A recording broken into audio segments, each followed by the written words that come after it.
Hi everybody, I hope you are doing well. Today we will talk about how to fix or how to solve the problem of offline on the application of Rapid TV. We click on settings.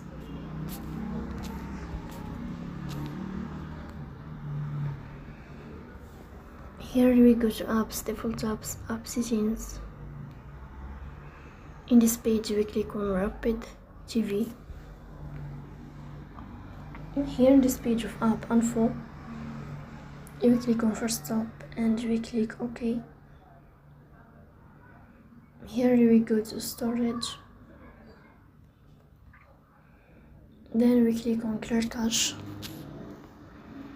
In the end, you will turn off your phone and you will wait a moment to restart your phone again to fix that problem.